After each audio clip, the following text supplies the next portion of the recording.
আমার আল্লাহ তাআলা ডেকে ডেকে বলতেছেন, এরে বান্দা শোন, আমি আল্লাহ তোরে দুনিয়াতে পাঠাইলাম, এই দুনিয়াতে বান্দা তোরে আমি পাঠাইলাম। বান্দা মনে কইরো না দুনিয়াটা তোমার, যেমনি মনে চাই তেমনি চলতিস, আমি আল্লাহ কোনো কিছু বলি না। আল্লাহ মুসলমানদেরও খাওয়ায়, হিন্দু খ্রিস্টান বেঈমানদেরকেও খাওয়ায়। আমার আল্লাহ তাআলা বলেন, বান্দারে শোন, আমি আল্লাহ তোরে স্বাধীনতা দিয়া দিলাম, তোর মনে যেটা চাই সেটাই কর, কিন্তু একটা দিন মনে রাখিস, একটা দিন কিন্তু আমি আল্লাহর কাছে হাজিরা দিতে হবে। আমি আল্লাহর সামনে থেকে বাঁচতে পারবা না, আমি আল্লাহর আদালতে দাঁড়াতে হবে। ওই দিনের কথা বান্দা তোমার আমার মনে রাখতে হবে, কারণ বান্দা মরণের মাধ্যমে আমাদের আসল জিন্দিগি বান্দা শুরু হয়ে যায়। এ যুবক মুরব্বী বাবা, পর্দার আড়ালের মা, দুনিয়ার জিন্দেগিটা বান্দা মায়ের গর্ভে থেকে নয়। মা যখন তার সন্তানকে প্রসব করে দুনিয়াতে আগমন হয়, বান্দা দুনিয়ার জিন্দেগিটা বান্দা মায়ের পেট থেকে দুনিয়াতে আসার পর থেকে দুনিয়ার জিন্দেগিটা শুরু। তারপরে বান্দা তোমার আমার দেহে যতদিন প্রাণ আছে ততদিন তোমার আমার জিন্দেগি আছে।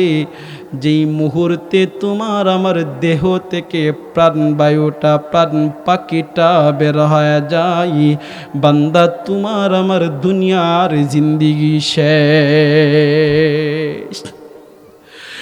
আর বান্দা আখিরাতের জিন্দেগি বান্দা আমার পয়গম্বর জানা দিচ্ছে,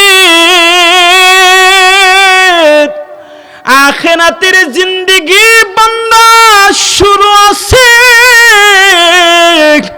কিন্তু বান্দা তার কোনো শেষ নাই। বান্দা মরণের মাধ্যমে যে জিন্দেগিটা শুরু, যেই জিন্দেগি আর কোনো দিন বান্দা শেষ হবে না। তুমি জাহান্নামী হও আর জান্নাতি হও, বান্দা মরণের পরে যেই জিন্দেগি লম্বা জিন্দেগি, যেই জিন্দেগিটারে বলা হয় চিরস্থায়ী জিন্দেগি, আর দুনিয়ার জিন্দেগিটা হলো ক্ষণস্থায়ী জিন্দেগি। এ যুবক মুরব্বী বাবা, আজকে আমরা বোকা হয়ে গেছি, স্বার্থপর দুনিয়াতে পড়ে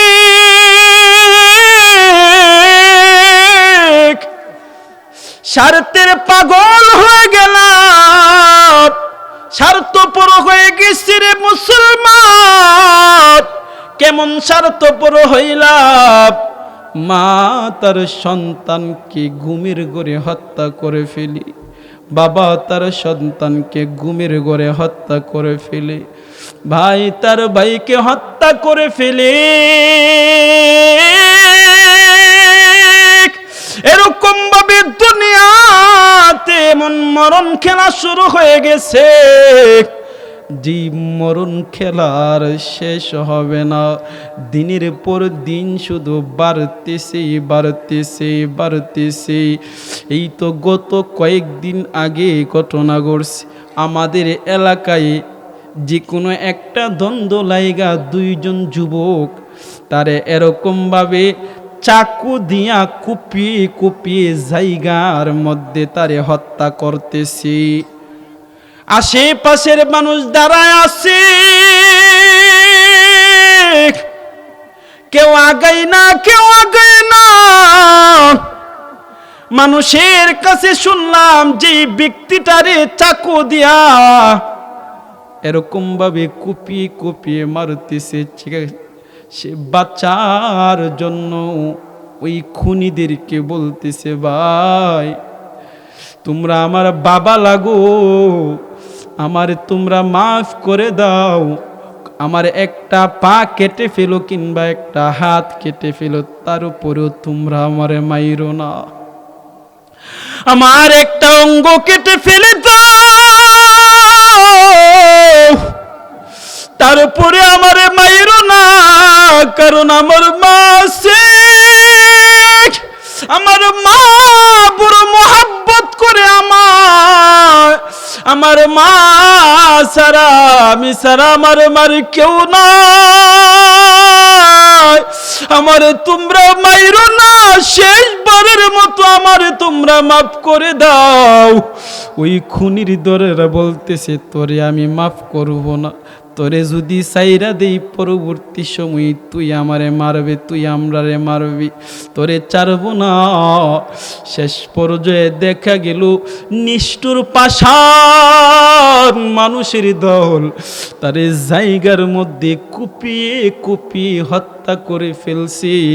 ভিতরের ওই যে জানোয়ার নামক যে নফসটা আছে, নফসটারে শয়তান কিভাবে কাবু করছে, ভাই ভাইয়ের দ্বারা হত্যা করাই তার উপরও মায়া দয়া লাগে না।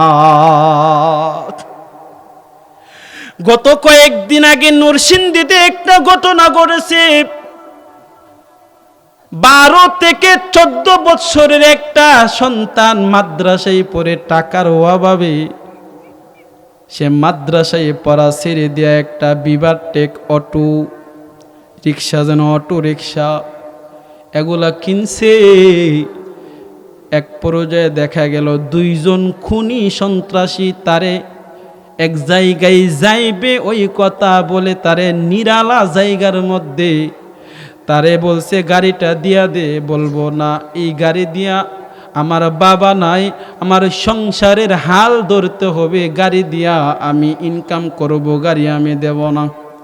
এক পর্যায়ে দেখা গেল জুরাজুরি করতেছে, গাড়ি দেই নাই বিদায় ওই সন্ত্রাসের দলেরা ওই ছোট 14 বৎসরের সন্তানটারে দেখা গেল গলা কেটে হত্যা করে তার গাড়িটা নিয়ে চইলা গেছি।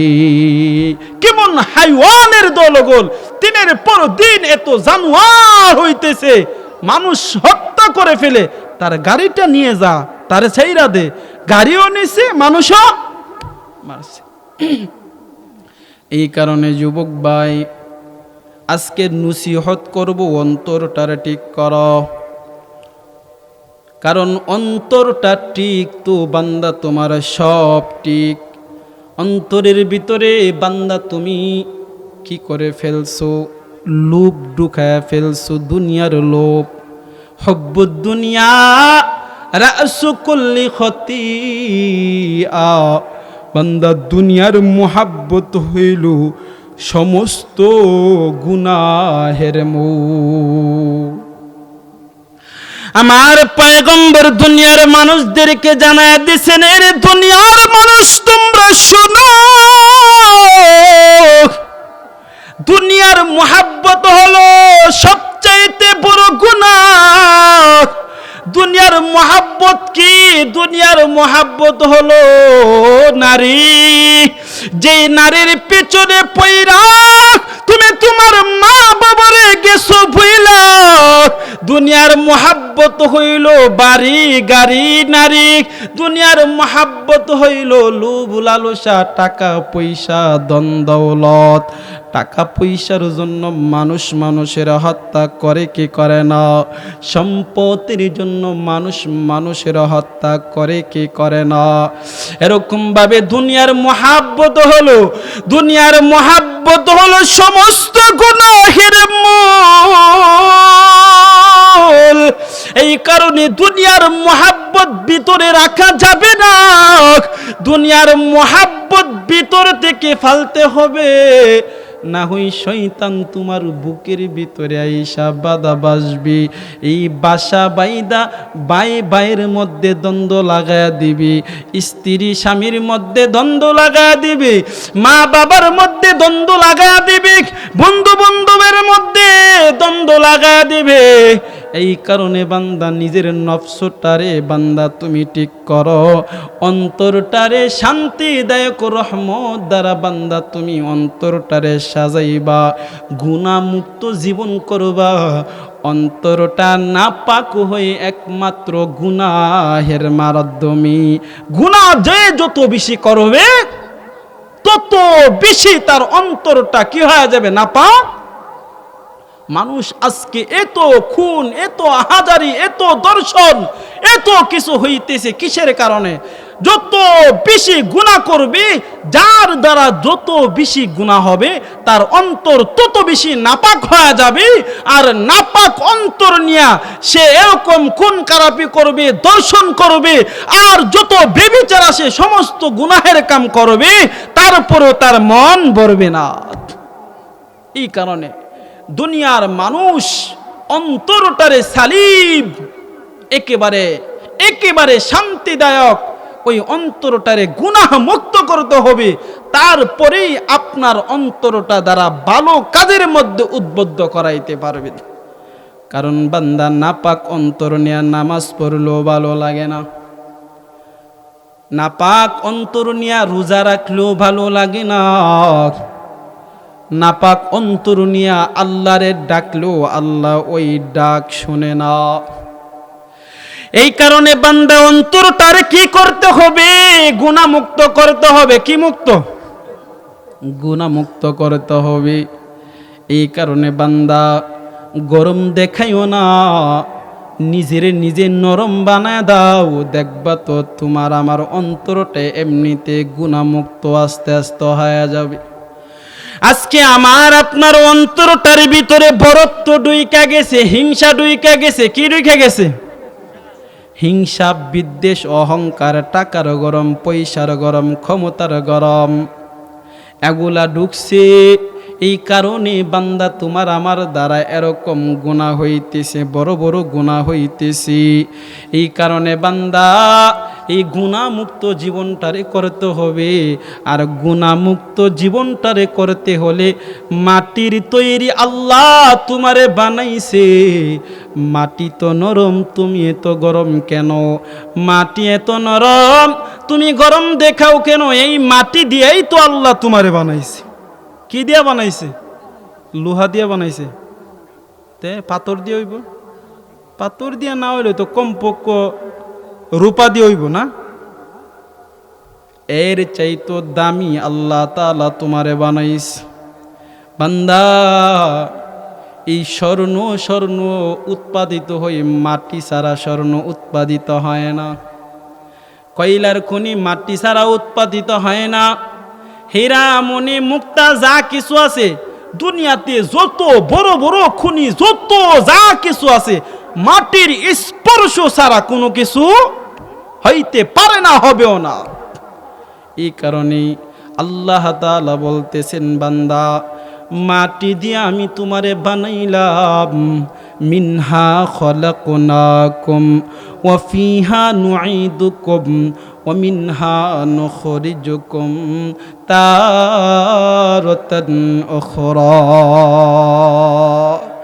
আমার আল্লাহ তাআলা ডেকে ডেকে বলতেছেন, আমার বান্দা বান্দিরা শুনো, কিসের তো ভরাই দেখাও, কিসের তো ক্ষমতার গরব, কিসের তো টাকার গরব? এ বান্দা, আমি তো তোমার এমন একটা জিনিস দিয়া বানাইছি যে মাটি একেবারে নরম, মাটি কোনোদিন গরম দেখাই না। এই মাটি দিয়া তোমারে বানাইছি, তুমি কেন এত লাফালাফি আর এত গরম দেখাও? এই যে আপনারা পদ্মা নদী দেখেন, বাংলাদেশে পদ্মা নদী আছে না? এই নদীর উপর দেয়া ব্রিজ আসেনি? ব্রিজগুলা কি পানির মধ্যে বসাইছে নাকি পানির নিচে মাটি আছে, মাটির উপরে বসাইছে? মাটি কুরে কুরে বসাইছে। এটা বলার উদ্দেশ্য, বান্দা বুঝানোর উদ্দেশ্য, মাটি যে কত বড় সহনশীল, মাটি যে কত বড় ধৈর্যশীল, মাটি যে কত নরম, মাটি যে কত সভ্য, মাটি যে কত ভদ্র। এ বান্দা তুমি বিল্ডিং বানাও, বিশাল বড় বড় প্রাসাদ নির্মাণ করতেছো, বান্দা এক জায়গা থেকে আরেক জায়গায় মাটি বিকু দিয়া কেটে কেটে নিয়ে এক জায়গা কাটে আরেক জায়গায় নিয়ে বরে, কিন্তু কোনোদিন মাটি আপনাদেরকে আক্রমণ করে বিশাল বড় বড় প্রাসাদ বানাইতেছে, 100 তলা 50 তলা 20 তলা বিশাল বড় বড় বিল্ডিং বানাই, এই মাটিগুলা করে করে পায়াগুলা বসাই, পিলারগুলা বসাই, মাটি কোনোদিন গরম দেখাইছি? এই যে পদ্মা নদী, এই যে যমুনা নদী, এত বিশাল বড় বড় পায়াগুলা, এতগুলা পায়া মাটির মধ্যে বসায় দিছে, মাটি যদি নড়াচড়া করতো, মাটি যদি গরম দেখাইতো, কোনোদিন এগুলা করা সম্ভব ছিল? আমরা যে ঘরে থাকি এই ঘরেতে তুলতে পারলাম না, কারণ মাটি যদি গরম দেখাইতো এই দুনিয়াতে আমরা বসবাসই করতে পারতাম। তাহলে মাটি তো গরম দেখাই না, তুমি আমি মাটির তৈরি, কেন এত গরম দেখাই? গরম দেখাইনি? ক্ষমতার গরম আছে, টাকার গরম আছে, পয়সার গরম আছে, আরো কত রং বেরঙ্গের গরম আছে। আমার আল্লাহ তাআলা ডেকে ডেকে বলতেছেন, রে বান্দা তুমি শোনো, আমি আল্লাহ তোমারে বানাইছি,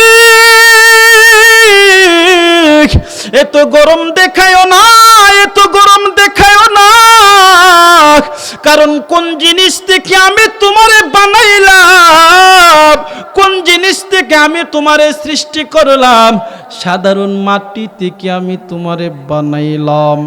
এই মাটির কথা চিন্তা করো, কারণ মাটি তো গরম দেখায় না, মাটির কাম নরম হয়ে থাকা, আমার আপনার কাজও হতে হবে নরম হয়ে থাকা, সভ্য হতে হবে, অভদ্র হওয়া যাবে না। নিজেরে নিজে যদি তুমি ছোট মনে করো, আল্লাহ তোমারে বড় বানায়া দিব। নিজে নিজে বান্দা বড় মনে করবা, আল্লাহ তোমারে অপমান দিয়া তোমারে ছোট বানায়া দিব। এই কারণে বান্দা নিজের নিজে বড় মনে করা যাবে না, নিজের নিজে ছোট মনে করতে হবে, মাথাটা সব সময় নিচু রাখতে হবে, কারণ ওই মাথাটা একমাত্র আমার আল্লাহ দিছে গরম করার জন্য না, উচ্চ করার জন্য না। মাথাটারে ভদ্রভাবে সভ্যভাবে মাথাটারে তুমি বিনয়ীভাবে রাখো, আল্লাহ তোমার ইজ্জত সম্মান বাড়ায়া দিবে। জোরে কোন ঠিক কিনা? আমার আপনার একজন নবী ছিলেন পয়গম্বর সুলাইমান নবীর নাম শুনছেন নি? পয়গম্বর সুলাইমান নবী এত দামি একজন নবী ছিলেন, আমার আল্লাহ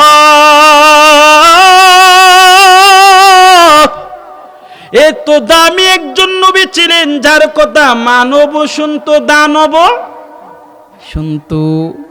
এ বান্দা পয়গম্বর সুলাইমান নবী আজকে থেকে হাজার হাজার বছর আগে, ওই সময় হেলিকপ্টার ছিল না, বিমান ছিল না, আকাশপথে চলার মতো কোনো ক্ষমতা ছিল না, কিন্তু আল্লাহ তাআলা মুজিজা স্বরূপ পয়গম্বর সুলাইমান নবীরে তক্তা দিছিল। কি দিছিল? রাজা যেন এক জায়গা থেকে আরেক জায়গায় পরিদর্শন করতে পারে, আল্লাহর তৈরি মুজিজা স্বরূপ আল্লাহর পয়গম্বর সুলাইমান নবীরে তক্তা দিছিল, যে কাঠের তক্তাটা আকাশ দিয়া উড়তে পারত। জোরে বলেন সুবহানাল্লাহ। পয়গম্বর সুলাইমান নবী ওই তক্তার মধ্যে বসিয়া এক সময় এক জায়গা থেকে আরেক জায়গায় রওনা দিছে। তার সহপাঠী একজন ডেকে ডেকে বলতেছে, ও পয়গম্বর সুলাইমান নবী, আমি যেখানে যাই সেখানে শুধু দেখি আপনি হলেন সারাটা বিশ্বের রাজা, সারাটা দুনিয়া আপনি পরিচালনা করেন পয়গম্বর সুলাইমান নবী। এই জাহানের প্রধান হলেন আপনি। এই যে সারাটা পৃথিবী আপনি পরিচালনা করেন ও পয়গম্বর সুলাইমান নবী, আমি যখন আপনাকে যেই সময় দেখি সেই সময় তক্তা নিয়ে যখন অন্য জায়গায় রওনা দেন, ওই তক্তার উপরে অন্য অন্য রাজা বাদশারদেরকে দেখি মানুষদেরকে বাহবা জানায়, হাত উড়াইয়া স্লোগান দেয় আর কত কিছু বাহবা, নিজের নিজে মানে একটুখানি অন্যরকম ভাব দেখায় ও পয়গম্বর সুলাইমান। কিন্তু আপনার ক্ষেত্রে আমি তা দেখি না। যেই সময় দেখি ওই সময় আপনি মাথাটা নত করে রাখেন। এর পিছনে রহস্যটা কি আমি জানতে চাই।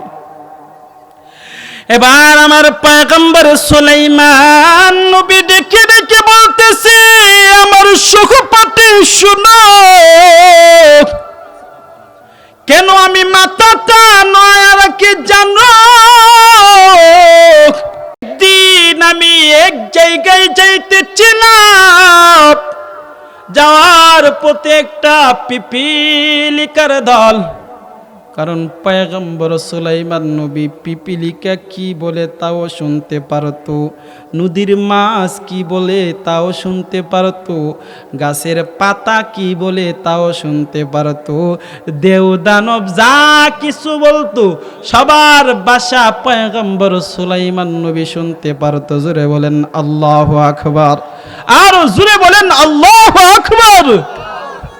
পয়গম্বর সুলাইমান নবী, ও আমার সহপাঠী তুমি শোনো, আমার মাথাটা কেন আমি নয়া রাখি জানো?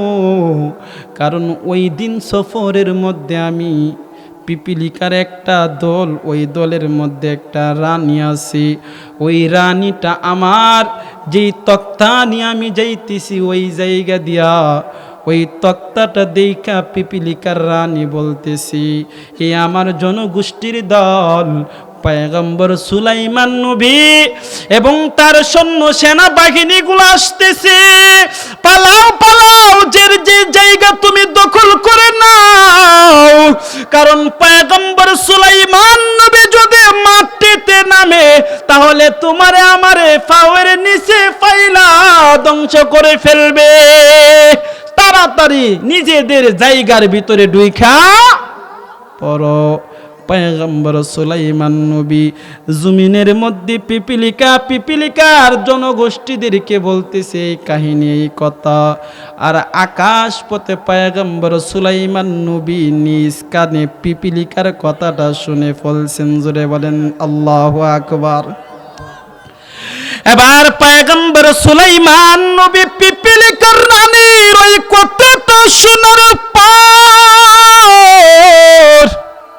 তক্তাটা নামায়া পয়গম্বর সুলাইমান নবী পিপিলিকার রানীর সঙ্গে কথা বলতে শুরু করে দিলে। জোরে বলেন সুবহানাল্লাহ। পিপিলিকার রানীর সঙ্গে কথা বলতেছে, বলে ও পিপিলিকার রানী, বই পেও না, টেনশনের কোনো কারণ নাই, তোমারে আমরা কোনো কিছু করব না। ও পিপিলিকার রানী তুমি শুনো, তোমার যদি কোনো চাওয়া থাকে তুমি আমার কাছে চাইতে পারো, তুমি যা চাইবা তাই আমি তোমারে দিমু, তোমার কোনো চাওয়া থাকলে তুমি আমার কাছে বলতে পারো।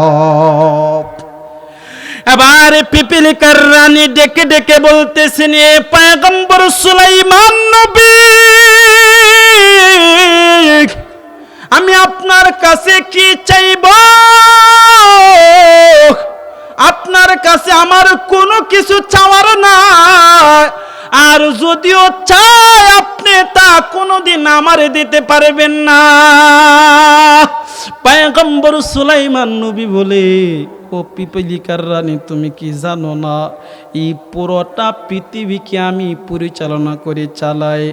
আমি এমন কোনো জিনিস নাই তোমাদেরকে দিতে পারবো না। তোমরা চাও, যা চাইবা তাই আমি তোমাদেরকে দিব।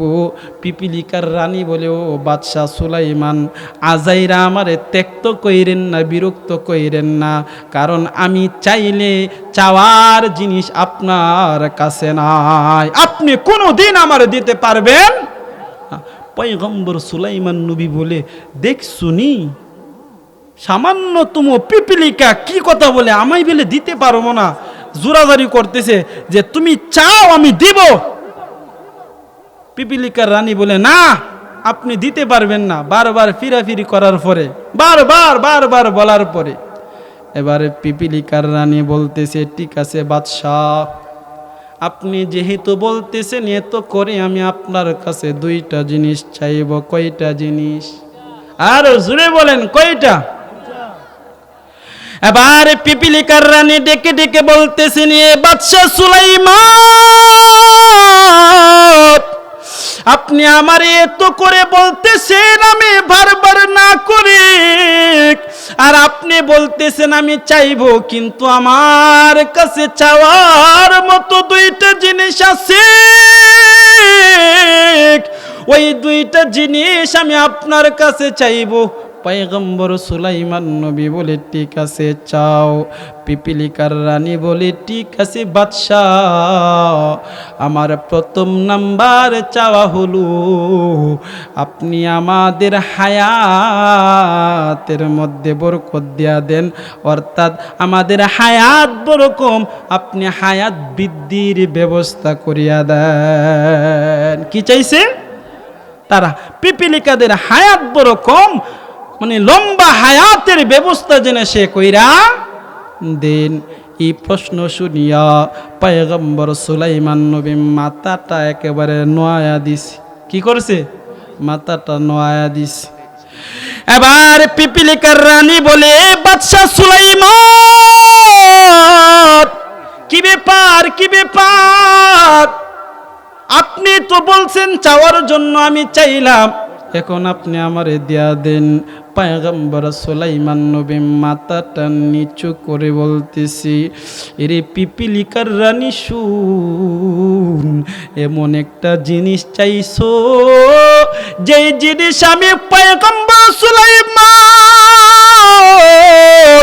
যদি ওই পুরোটা পৃথিবীর বাদশাহ আমি তক্তা নিয়ে জায়গায় জায়গায় উড়ে উড়ে ভ্রমণ করে এই তামাম পৃথিবীটারে আমি রাজত্ব চালাই, আমি যা কিছু দেওয়ার মতো দিতে পারি, কিন্তু এই জিনিসটা চাইছো তোমার হায়াত বৃদ্ধি করে দেওয়ার জন্য।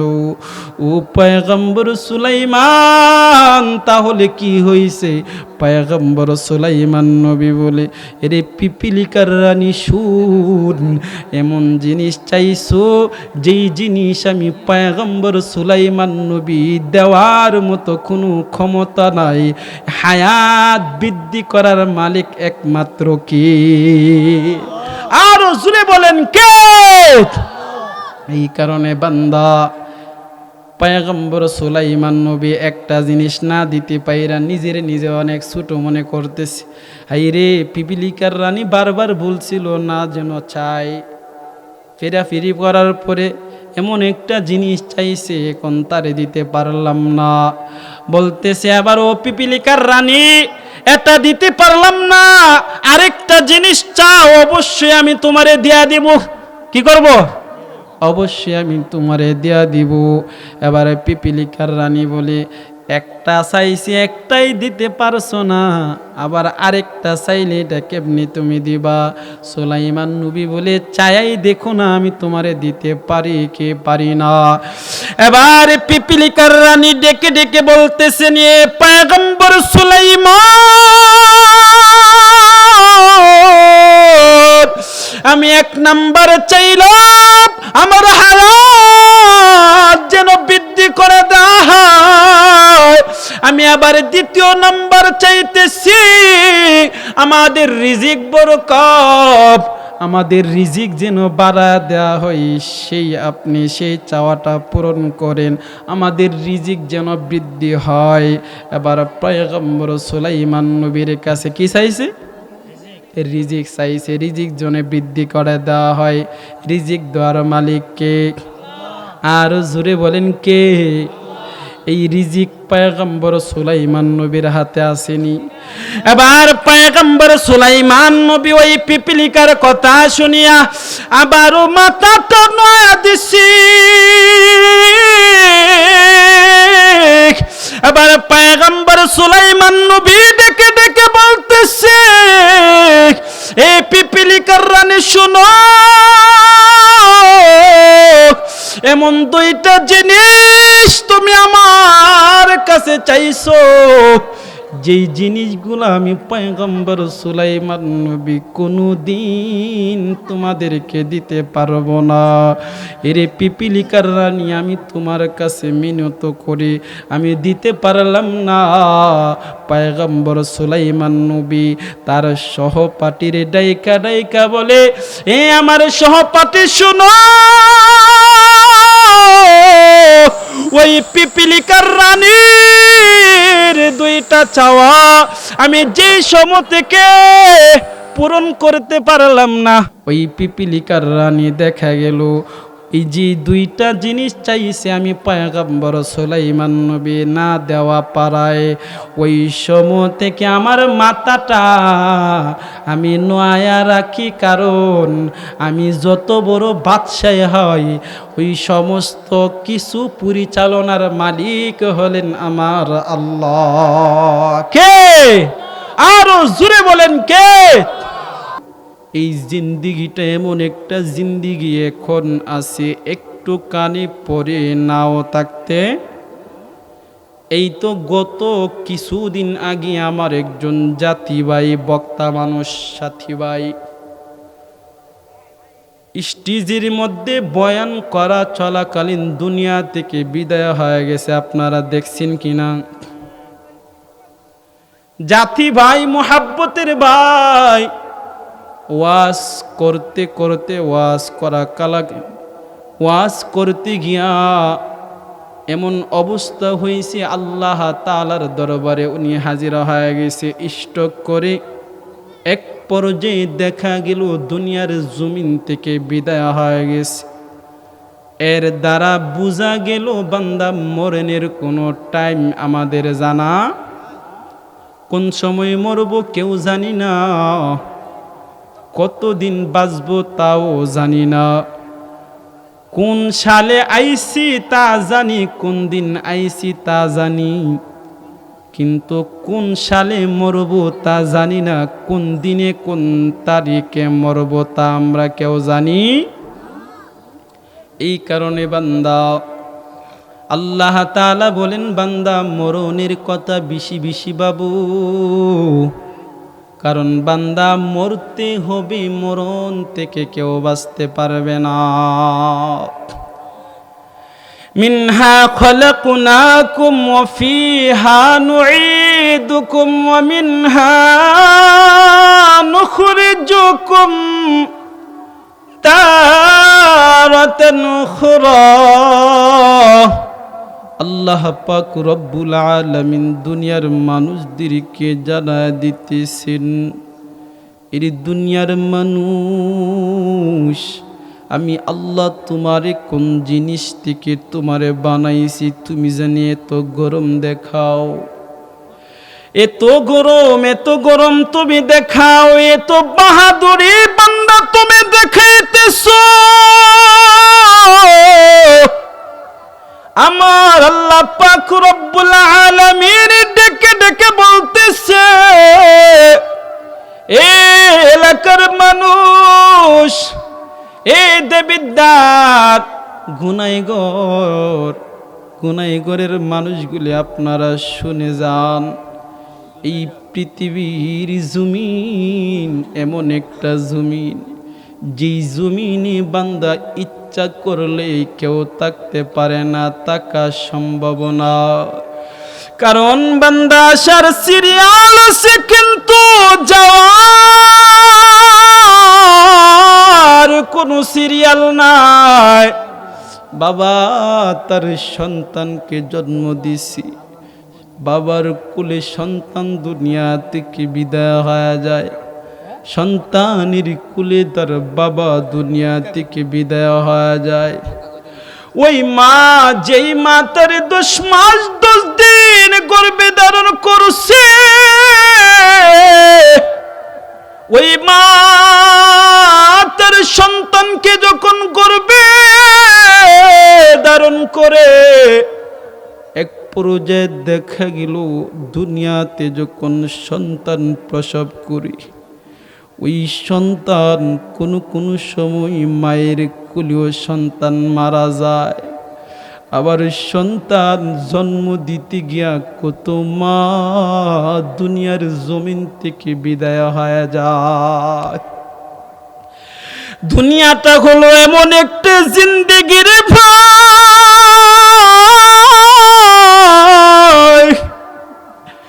যেই জিন্দেগিটার ভিতরে মরণ খেলা লাইগা আছে।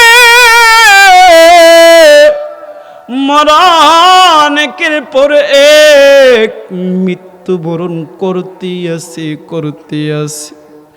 বাবা চলে গেল, এখানে অনেকে আছেন যারা বাবা হারাইছেন। বাবা ছিল, আজকে ওই কলিজার টুকরা বাবা দুনিয়ায় নাই। মা ছিল, যে মা 10 মাস 10 দিন গর্ভে ধারণ করছে,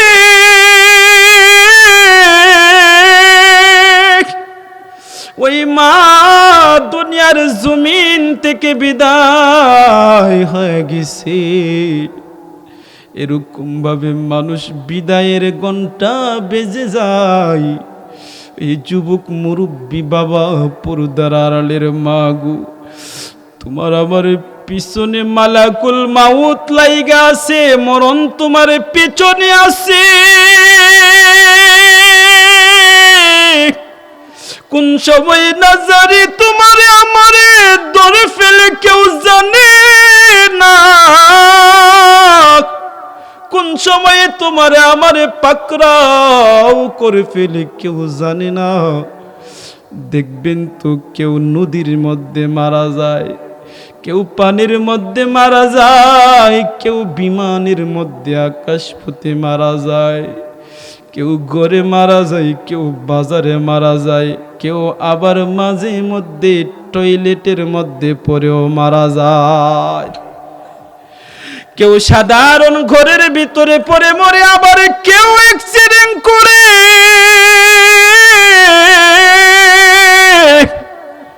গাড়ির নিচে একেবারে ফিসে দুনিয়ার জমিন থেকে বিদায় হয় কি হয় না। গত কয়েকদিন আগে একটা ঘটনা ঘটছে। আমি যখন গাজীপুর, গত 2-3 দিন আগের ঘটনা, গাজীপুরে মাহফিল করার জন্য গিয়েছিলাম আশার পথে। বিশাল বড় ডিস্ট্রিক্ট ট্রাকের সঙ্গে অ্যাক্সিডেন্ট করে এক অ্যাম্বুলেন্স। দেখা গেল ড্রাইভার এবং তার সহপাঠী একেবারে নগদে দুনিয়ার জমিন থেকে বিদায় হয়ে গেছে। আমি চিন্তা করলাম, হায়রে মরণ, এমন একটা জিনিস, যেই জিনিস কোন সময় আসে কেউ জানে না, কোন সময় আমারে আপনারে তাফা মারে কেউ জানি না। এই কারণে আল্লাহর রাসূল সাল্লাল্লাহু আলাইহি ওয়াসাল্লাম বলেছেন, মরণের জন্য সব সময় তুমি প্রস্তুত গ্রহণ করো। মরণের কথা বেশি বেশি করে স্মরণ করো, কারণ মরণ থেকে যতই পালাও মরণ তোমায় লইবে গিরি। সুদূর শ্বেতায় আকাশ পানে লুকাও শ্বেতায় লাগায়া সিঁড়ি। মরণ থেকে কেউ বাঁচতে পারবে না। ফেরাউন চেষ্টা করেছে, মরণ থেকে বাঁচার পারছিনি। নমরুদ চেষ্টা করেছে, জুতার বাড়ি খায়া মরছে। আবু জাহেল মরছে কি মরছে না? বান্দা মুসলমান মরে, বেঈমান কাফের মুশরিক মরে। এই দুনিয়াতে যত বড় বাহাদুর হোক না কেন, যত বড় টাকাওয়ালা পয়সাওয়ালা বিজনেসম্যান হন না কেন, মরণের সময় যখন এসে পড়বে, বান্দা তোমাকে মরতেই হবে, কারণ মরণ তোমার পিছনে লাইগাছি।